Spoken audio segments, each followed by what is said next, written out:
Senhor, nós te louvamos e te bendizemos pela vida do Beto e clamamos, derrama sobre ele o teu Santo Espírito, Senhor, para que tudo que vem ao coração do Beto seja aquilo que sai do seu coração, Senhor. Que ele seja hoje um mensageiro da tua voz para cada um de nós e que o nosso coração, Senhor, esteja aberto para aquilo que o Beto nos trouxe. Maria Santíssima, nós colocamos essa pregação debaixo da vossa proteção. Ave Maria, cheia de graça, o Senhor é convosco. Bendita sois vós entre as mulheres, e bendito é o fruto do vosso ventre, Jesus. Santa Maria, Mãe de Deus, rogai por nós, pecadores, agora e na hora de nossa morte. Amém. Boa noite. Vamos nos assentando, rezando: Vinde, Espírito Santo, enchei os corações dos vossos fiéis e acendei neles o fogo do vosso amor. Enviai o vosso Espírito, e tudo será criado, e renovareis a face da terra. Oremos. Ó Deus, que instruíste os corações dos vossos fiéis com a luz do Espírito Santo, fazei que apreciemos retamente todas as coisas segundo o mesmo Espírito, e gozemos sempre da sua consolação, por Cristo Senhor nosso. Amém. A cruz sagrada seja a minha luz, não seja o dragão meu guia. Retira-te, Satanás, nunca me aconselhe coisas vãs. É mal o que tu me ofereces, bebe tu mesmo o teu próprio veneno. Amém. Pelo sinal da Santa Cruz, livra-nos Deus nosso Senhor dos nossos inimigos. Em nome do Pai, e do Filho, e do Espírito Santo. Mais uma vez, boa noite. Uma grande alegria retornar aqui à paróquia, ao grupo de oração, anunciar o reino de Deus.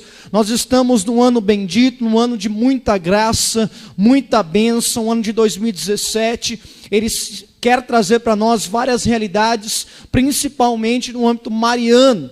Enquanto nós falamos de Nossa Senhora, nós não podemos deixar de lado o Espírito Santo, até mesmo porque os santos da igreja nos ensinavam que Nossa Senhora é a esposa predileta do Espírito Santo, a escolhida para ser esposa do Espírito Santo, a mãe do Senhor, a filha de Deus Pai. Nós estamos celebrando nesse ano de 2017 o centenário da aparição de Nossa Senhora em Fátima. Estamos celebrando também o tricentenário da aparição de Nossa Senhora no Brasil, em Aparecida, Nossa Senhora que apareceu aqueles 3 pescadores. Nós estamos celebrando também 50 anos de renovação carismática no Brasil, e exatamente o próximo domingo, como nosso irmão tocou neste assunto, nós vamos vivenciar uma festa litúrgica bendita para cada um de nós. Mas, como o próprio nome diz, uma festa litúrgica não quer dizer que nós possamos apenas recordar, mas nós precisamos experimentar esta festa no nosso coração. Por isso, levante a sua mão direita e diga assim: Senhor Jesus,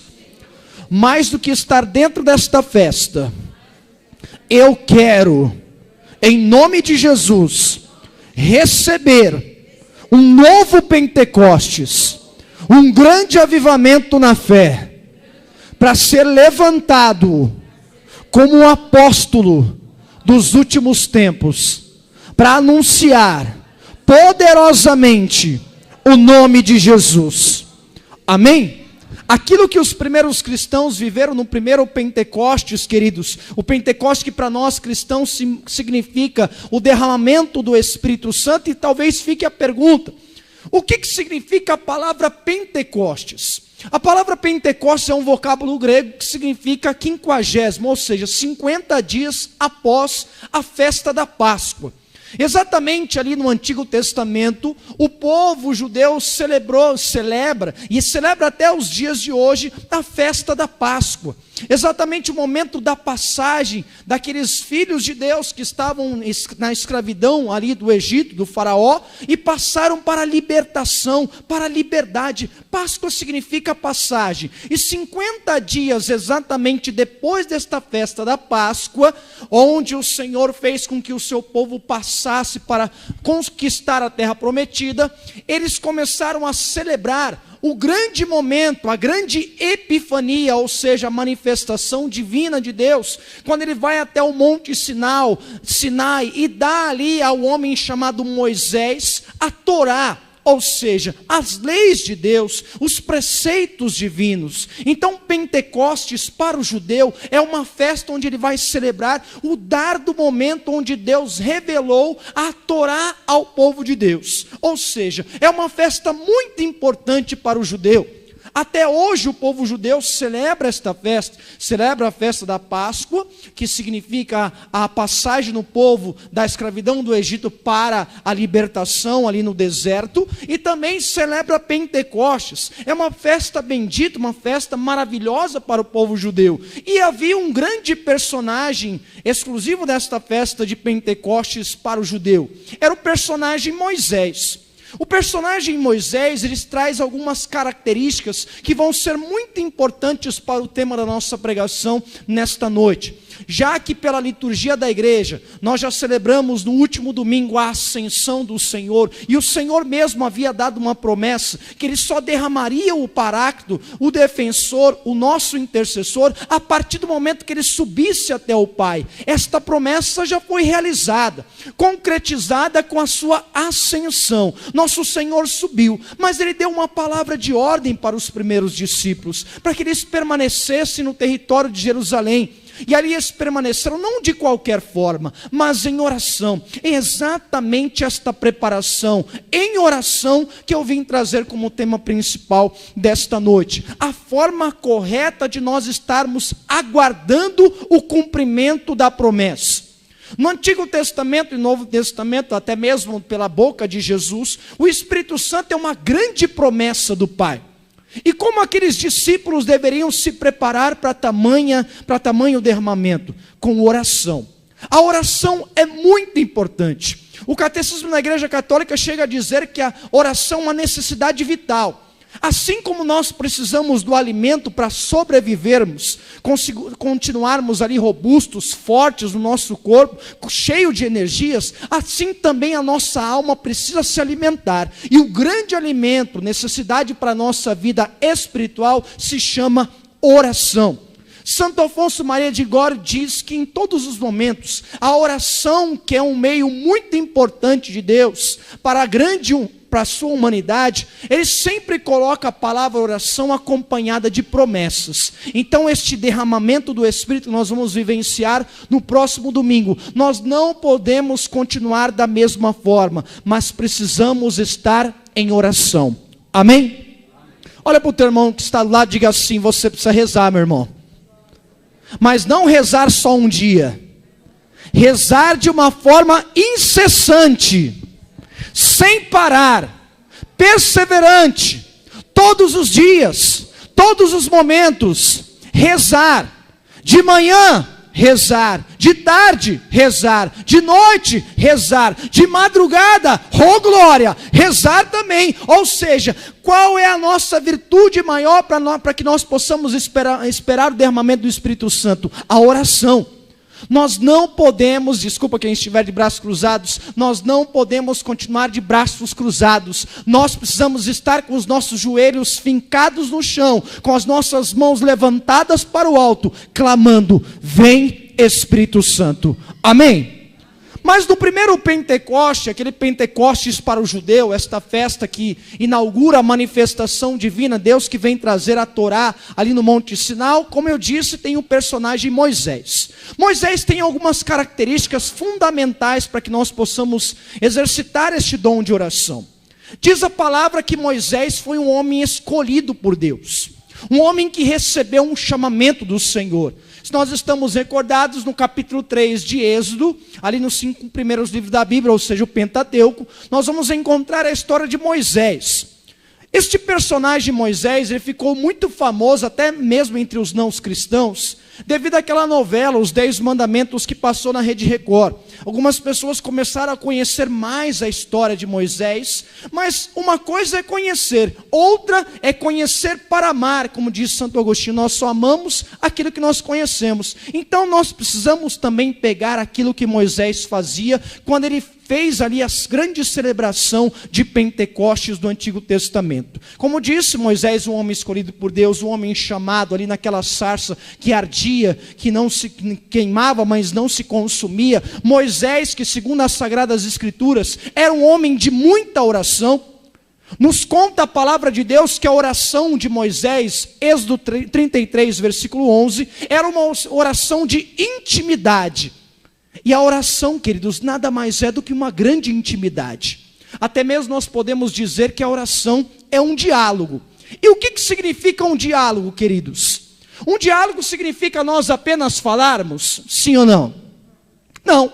A oração, por ser um diálogo, nós falamos, mas também nós precisamos ouvir. E aí vai dizer São Jerônimo, que na oração nós falamos com Deus, na palavra Deus fala conosco. A forma correta de nós estarmos em oração também é com as Sagradas Escrituras. Como dizia o próprio São Jerônimo, quem desconhece as Escrituras, desconhece o próprio Cristo. Nós precisamos estar em intimidade com o Senhor. E se nós folhearmos a palavra em Êxodo 33, versículo 11, diz que Moisés era um homem que se entretinha com Deus face a face, como um amigo fala com o seu amigo. Além disso, o livro de Números vai nos dizer que, diante daquela grande batalha que existiu ali naquele território de Rafidim, o povo de Deus, juntamente com Moisés, que elevava a sua mão para o céu, e detalhe, enquanto as mãos de Moisés continuavam levantadas, o povo vencia. Quando as mãos de Moisés elas caíam, eles perdiam. É aquilo que Santo Afonso vai dizer para nós, queridos. Santo Afonso diz que quem reza vence, quem não reza é vencido. Todos os momentos nós precisamos rezar. Se nós quisermos vencer as nossas batalhas, nós precisamos estar em constante oração. E até mesmo o Senhor disse em 1 Tessalonicenses 5,17, orai, mas orai sem cessar. Nós não podemos deixar de rezar. Tem um exemplo de Moisés. Enquanto Moisés levantava as mãos, o povo vencia ali aquele homem chamado Amaleque e o seu povo, amalecitas. Mas quando ele abaixava os braços, o povo perdia. Ou seja, para esperar este Pentecostes, Moisés e o seu povo viviam em oração, uma oração contínua, uma oração perseverante. Mas tem um detalhe, e eu acredito que seja um detalhe muito riquíssimo na vida de Moisés. Diz, queridos, o livro de Números, capítulo 12, a partir do versículo 3, que Moisés tinha uma virtude que nenhum homem do mundo comparava-se a esta grande virtude de Moisés. Moisés, segundo o livro do Números, era um homem mais humilde da face da terra. E para nós entendermos o grande derramamento do Espírito Santo, queridos, nós não podemos continuar na soberba e nem no orgulho. Porque talvez se nós continuarmos, nós vamos começar a dizer, não, é mais um Pentecostes, é mais uma festa da igreja, eu posso esperar essa festa de qualquer jeito. Pelo contrário, nós precisamos nos assemelhar àquilo que este primeiro personagem que nós estamos trazendo nessa pregação, um homem chamado Moisés, era o homem mais humilde da terra. A primeira carta de São Pedro, no capítulo 5, a partir do versículo 5, diz que Deus resiste ao soberbo e dá a sua graça aos humildes. São Francisco de Sales, ele diz que quando Deus encontra a humildade no coração de uma pessoa, ele se apressa a responder à oração dessa pessoa. Deixa eu dizer mais uma vez aquilo que São Francisco de Sales nos diz, queridos. Quando Deus encontra a humildade no coração de uma pessoa, ele se apressa em responder à oração. Talvez você diga assim, nossa, mas são tantos os momentos que eu tenho feito orações, são tantos os momentos que eu tenho elevado os meus braços para o céu e clamado a vinda do Espírito Santo, por que será que eu não estou recebendo esta graça? A resposta está na humildade. Deus resiste aos soberbos, mas dá a sua graça aos humildes. Enquanto nós continuarmos com o nosso coração soberbo, enquanto nós continuarmos pensando que somos pessoas independentes de Deus, que não precisamos do Senhor, Deus não vai atender às nossas preces. Repito, primeira carta de São Pedro, capítulo 5, versículo 5. Deus resiste ao soberbo, mas dá a graça aos humildes. Amém? Já que nós traçamos aqui o primeiro Pentecostes, o Pentecostes que celebrava a manifestação divina, ou seja, a epifania do Senhor naquele monte chamado Sinai, onde Deus traz a Torá, nós precisamos adentrar na realidade do Pentecostes que nós vamos celebrar no próximo domingo. Então eu queria que você abrisse as Sagradas Escrituras, você que trouxe, em Atos dos Apóstolos, capítulo 1, a partir do versículo 12. Atos dos Apóstolos, capítulo 1, versículo 12, onde nós vamos ver aqui a realidade de um grande mandamento do Senhor para aqueles discípulos que, depois da ascensão do Senhor, ficaram olhando ali o Senhor subir aos céus, ficaram aí alguns escandalizados, alguns ali ainda em êxtase. Mas o Senhor deu um chamamento a eles, deu uma palavra de ordem, para que eles não ficassem apenas olhando ali para o alto, Jesus subindo, mas que eles fizessem alguns exercícios, para que fosse ali a grande espera do derramamento do Espírito Santo. Atos dos Apóstolos, capítulo 12, capítulo 1, a partir do versículo 12. Diz assim, queridos: voltaram eles então para Jerusalém, do monte chamado das Oliveiras, que fica perto de Jerusalém, distante uma jornada de sábado. Versículo 13. Tendo entrado no cenáculo, subiram ao quarto de cima, onde costumavam permanecer. Eram eles: Pedro e João, Tiago, André, Filipe, Tomé, Bartolomeu, Mateus, Tiago, filho de Alfeu, Simão o zelador e Judas, irmão de Tiago. Versículo 14. Todos eles perseveravam na oração, juntamente com as mulheres, entre elas Maria, mãe de Jesus, e os irmãos dele. Queridos, nós temos algumas palavras que para nós vão ser grandes palavras para exercício nesta grande espera que nós estamos como Igreja Católica para o grande derramamento do Espírito Santo. Este capítulo 1, queridos, ele vai nos começar a ilustrar aquilo que os primeiros discípulos estavam fazendo antes do Pentecostes. Os primeiros cristãos, eles estavam ali sendo constantemente perseguidos. Aquele Jesus que eles tanto acreditavam, havia sim ressuscitado. E depois da sua ressurreição, ele apareceu diversas vezes aos discípulos, e nas suas últimas aparições, ele soprou sobre aqueles discípulos o Espírito Santo, a paz, o shalom de Deus. Aquela paz começou a tomar conta daqueles discípulos, mesmo diante de tanta perseguição.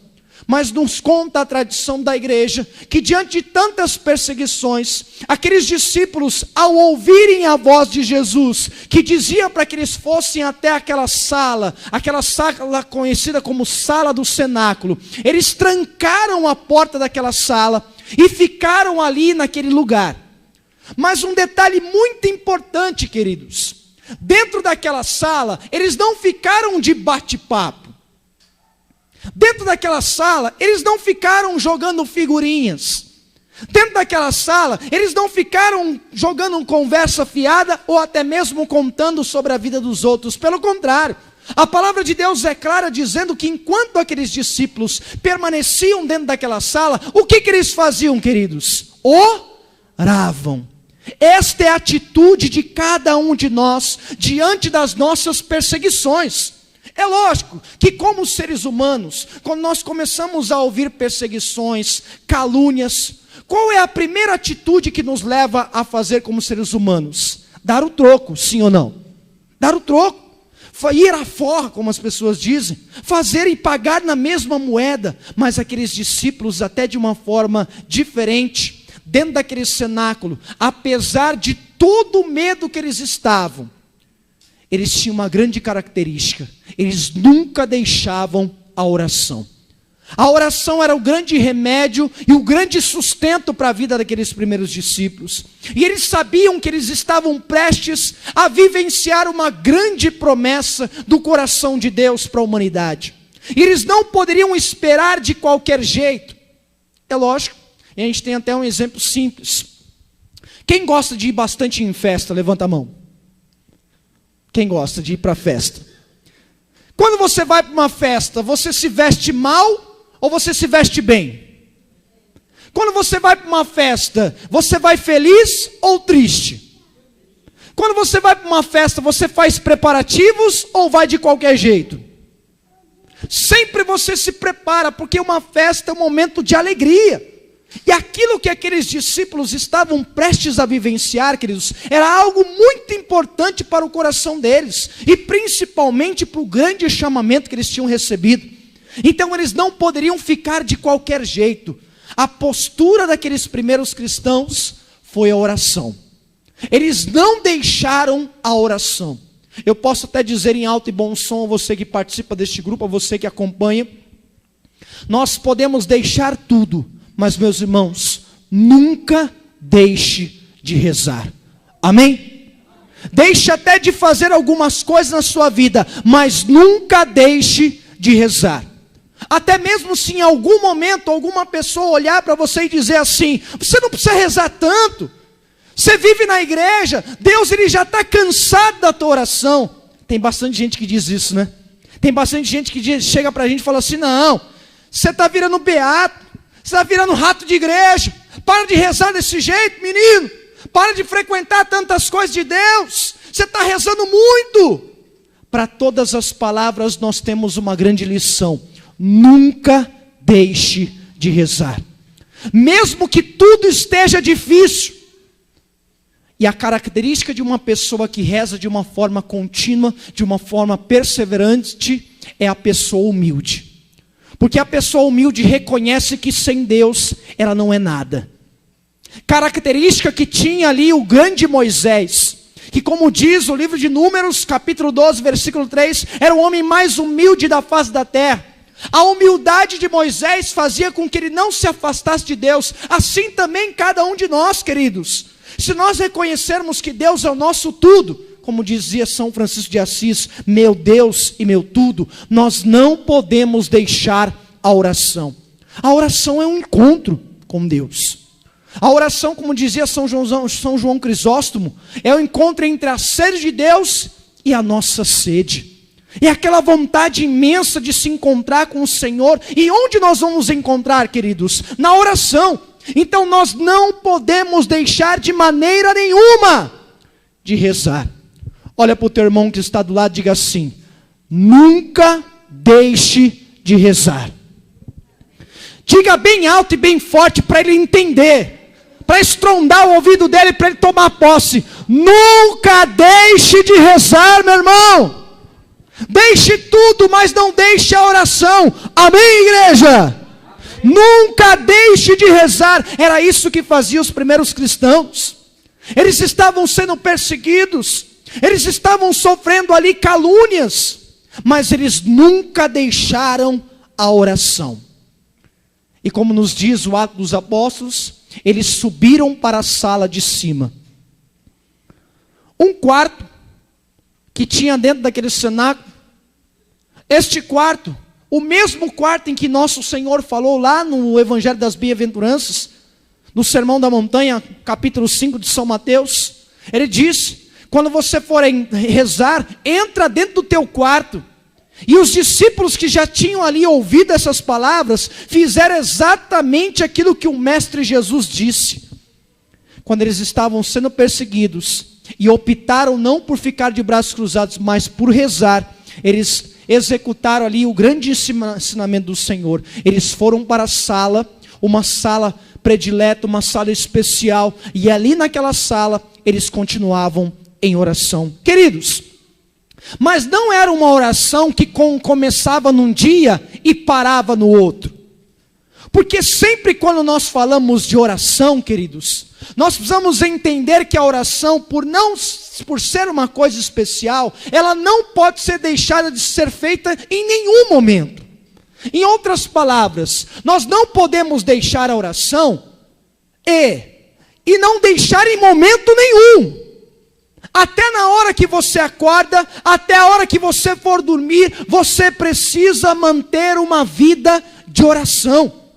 São João da Cruz chega até a dizer que uma alma unida a Deus, uma alma que está em constante oração, é uma alma temida pelo próprio inimigo. Quando o inimigo percebe que você está em oração, queridos, é lógico, ele nunca vai deixar de nos tentar, de nos afastar, de roubar, matar e destruir. Essa é a proposta do inimigo. Mas quando ele vê que uma alma está em oração, ele encontra muitas dificuldades para que a tentação possa ser semeada neste coração. Porque quando nós estamos em oração, vai dizer São Tomás de Aquino, a oração faz com que nós vençamos as tentações. As pessoas que estão em constante oração, são pessoas sim que são tentadas, são pessoas sim que são perseguidas, são pessoas sim que são caluniadas, mas são pessoas que sabem onde encontrar a força para continuar perseverando nessa vida. E aí eu pergunto, é fácil continuar quando as coisas estão dando errado, querido? Sim ou não? Não é fácil. Principalmente quando a gente faz um monte de coisa, quando a gente até ouve o ensinamento de Jesus, a gente reza. E aí as pessoas, de uma forma até costumeira, dizem assim, nossa, mas eu rezo, e parece que as coisas não acontecem. Eu vou deixar de rezar. É o dar do momento onde o Senhor está provando a nossa fé. Talvez aqueles discípulos, enquanto ali escutavam a palavra do Senhor, o coração deles ficou ali fervoroso, eles foram rezar. Mas é lógico, chegou um momento que eles começaram a dizer, nossa, mas será que essa promessa não vai acontecer? A gente já está rezando há 2 dias, há 3 dias, há 4 dias, é de manhã, de tarde, de noite, a gente está rezando, não acontece. Quando vai acontecer esse derramamento? Mas tinha sempre aquela que nunca desiste de rezar. Um personagem que o apóstolo São Lucas, quando escreveu Atos dos Apóstolos, fez questão de dizer que estavam com os primeiros discípulos. Atos 1, versículo 14. Juntamente com os discípulos estavam Maria, a mãe de Jesus. O que significa isso para cada um de nós? E eu queria encerrar falando sobre isso, queridos. A oração incessante que fazemos, à espera de Pentecostes, com Nossa Senhora. Se o irmão pudesse dar um dedilhado para nós, por gentileza. A oração com Maria, a espera fervorosa de um Pentecostes para cada um de nós. Mas uma proposta que o coração de Deus dava ao meu coração, enquanto rezava por essa pregação, a você que está aqui nesse grupo, a você que acompanha, não de viver apenas no próximo domingo um Pentecostes, mas viver um Pentecostes permanente. A grande proposta de Jesus para cada um de nós, queridos, não é simplesmente nós nos prepararmos para viver o próximo domingo de uma forma ali fervorosa e depois a gente não pede mais o Espírito Santo, não. A proposta de Deus para toda a humanidade não é apenas celebrar uma festa, mas vivenciar um Pentecostes permanente. Ou seja, todos os dias da tua vida você vai levantar os braços e você vai clamar, vem Espírito Santo, amém? Porque o Espírito Santo, queridos, é o doce hóspede da alma. O Espírito Santo é mestre interior. O Espírito Santo é aquele que nos conhece. O Espírito Santo, a partir do sacramento do batismo, é aquele que mora em nós. Então nós não temos apenas necessidade de receber uma unção, um fogo do alto no próximo domingo em Pentecostes, um Pentecostes cristão. Não é apenas um dia. Um cristão que é sedento por Deus, um cristão que quer ser transformado, é um cristão que vive um Pentecostes permanente. É um cristão que acorda dizendo, vem Espírito Santo. É um cristão que vai tomar banho e diz, vem Espírito Santo, nessa água, me lava agora Espírito Santo. É um cristão que na hora que vai comer, um cristão na hora que vai dormir, dobra o seu joelho e diz, vem Espírito Santo. A grande proposta para nós, queridos, é viver um Pentecostes permanente. Olha para o teu irmão que está do lado e diga assim, o Pentecostes não é apenas no próximo domingo, mas o convite de Jesus é você viver um Pentecostes permanente. Ou seja, todos os dias. Amém? Então levanta o teu braço e diga, vem Espírito Santo.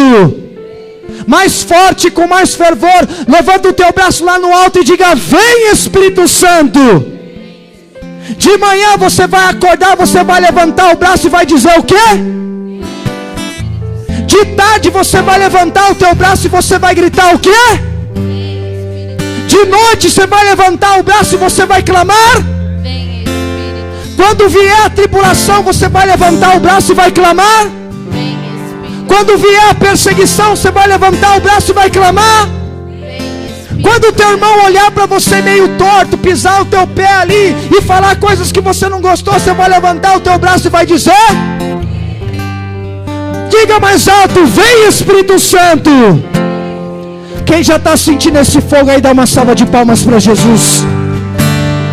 Porque esse é o grande pedido incessante para cada um de nós, queridos. Vem Espírito Santo e não se canse, porque é uma unção inesgotável, é uma unção que transborda, é uma unção que quanto mais você pede, mais Ele faz com que você seja preenchido, mais Ele transforma, mais Ele te leva para o coração de Jesus. Mas um Pentecostes verdadeiro, segundo o Papa Bento XVI, é um Pentecostes com Maria. Assim como os primeiros discípulos estavam reunidos no cenáculo. E queridos, lá no começo da pregação, nós colocamos o personagem Moisés, Números 12, versículo 3. Era o homem mais humilde da face da terra. Vou só te dar um dado muito importante. São Bernardo, ele dizia que Deus não escolheu Nossa Senhora porque ela era virgem. Deus não escolheu Nossa Senhora porque ela era bela. Não, Deus escolheu Nossa Senhora porque ela era humilde. A mulher mais humilde que passou aqui nesta terra. Aquilo que fez Moisés para celebrar o Pentecoste judeu, que foi ali a manifestação divina, a entrega da Torá no Monte Sinai.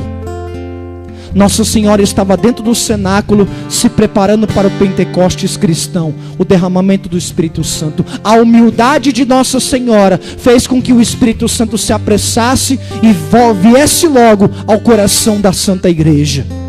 Nossa Senhora, que na sua humildade ganha o coração de Deus. São Luís Maria Montfort chega a dizer que Nossa Senhora, pela sua humildade, tem a chave do coração de Deus.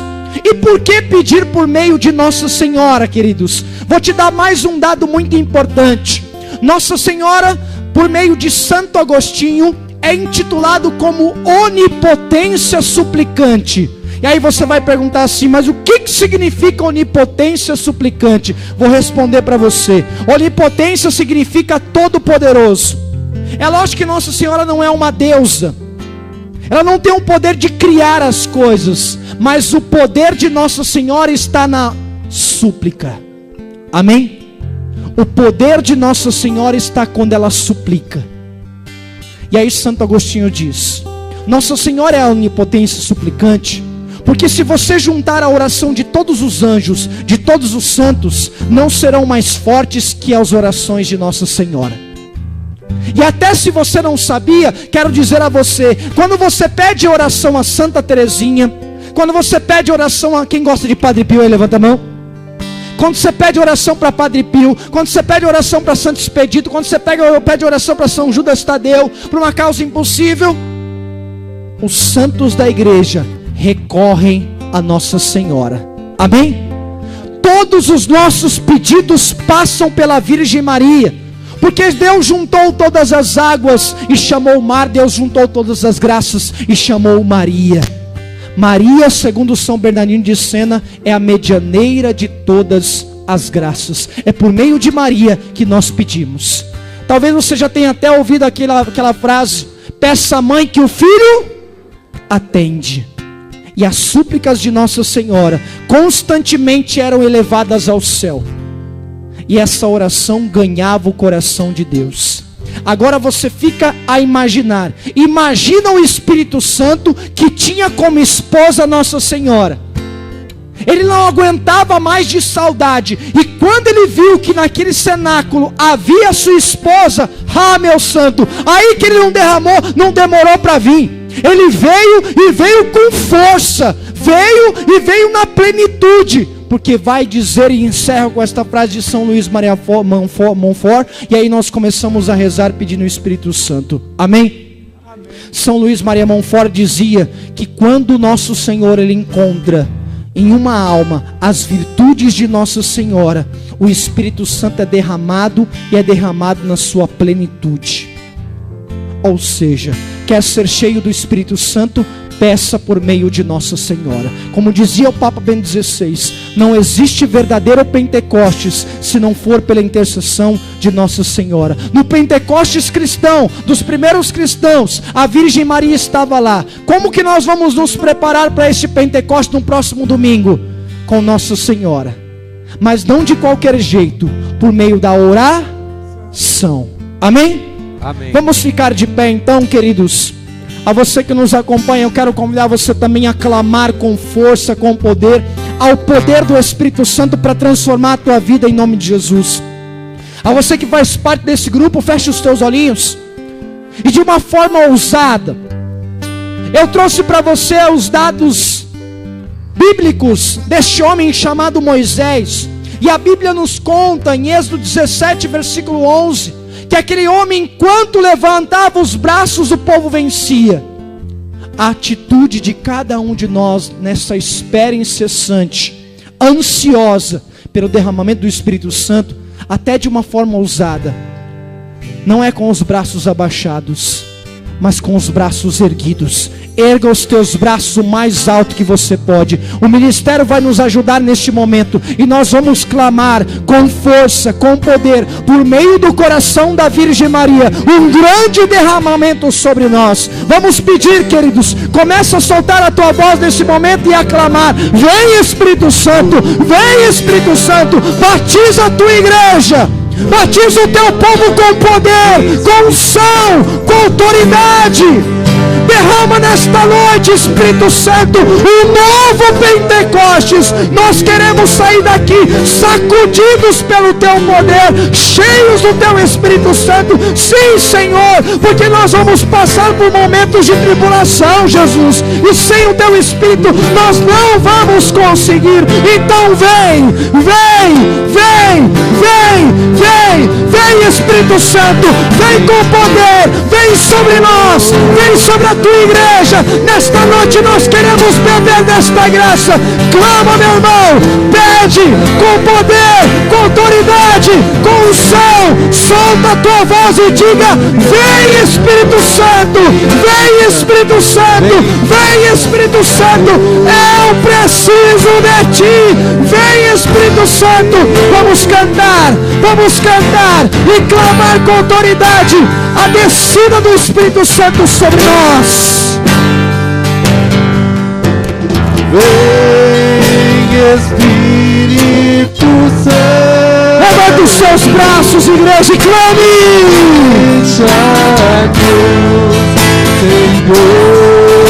Vem Espírito Santo.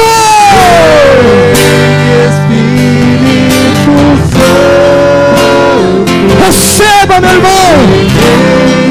A você que entrou triste, receba um batismo de alegria em nome de Jesus. A você que entrou preso,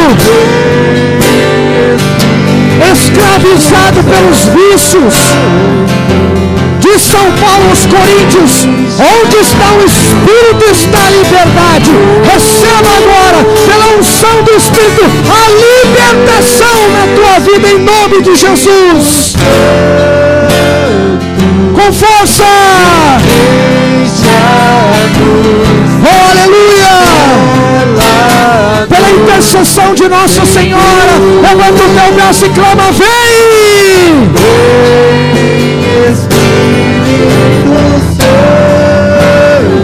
Vem Espírito.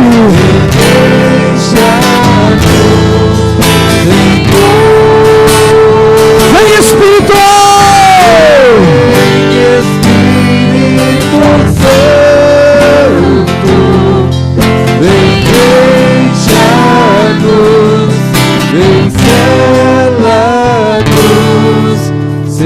Para encerrar, nós vamos fazer um exercício.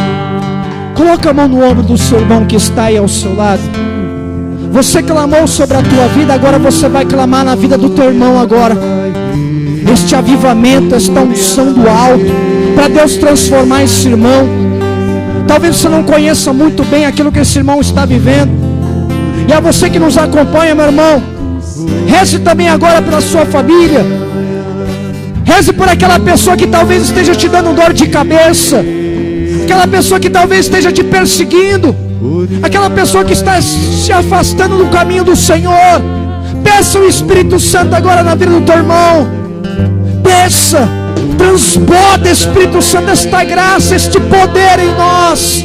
Levanta aqueles que estão caídos. Unge, Senhor, esses ministros de música com poder, com unção, com palavras de cura e libertação. Receba pela intercessão da Virgem Maria. Não é isso que nós vamos fazer, porque o convite de Jesus, eu vou voltar a dizer, é muito sério, igreja.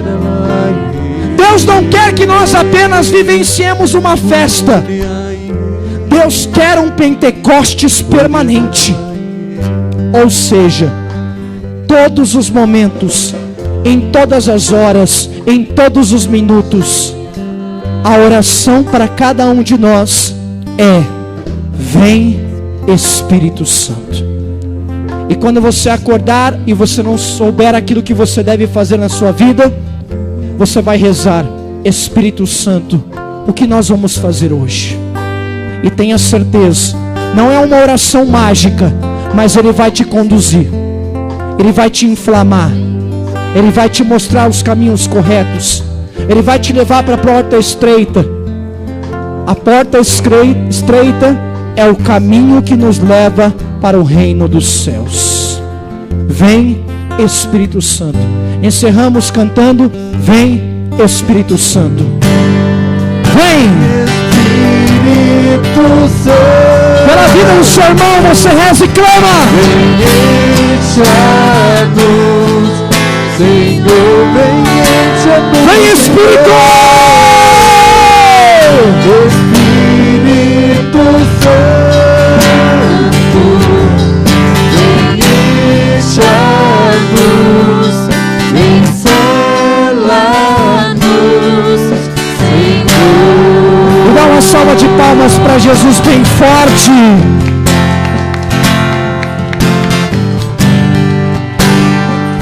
Quando você estiver alegre, você vai dizer: vem Espírito Santo. Amém? Quando você estiver triste, você vai dizer: quando você estiver atribulado, você vai dizer: de manhã você vai acordar e vai dizer: de tarde você vai levantar o braço e vai dizer: quando você for dormir e estiver meio atarefado, atribulado ali, provado na tua fé, você vai levantar o braço e vai gritar mais forte: vem Espírito Santo. Dá uma salva de palmas para Jesus mais forte ainda.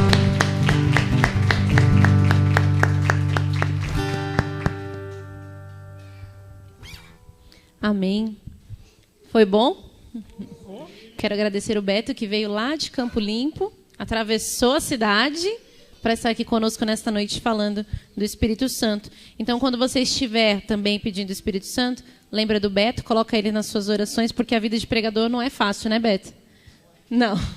Então, reze por ele também, quando você estiver nas suas orações.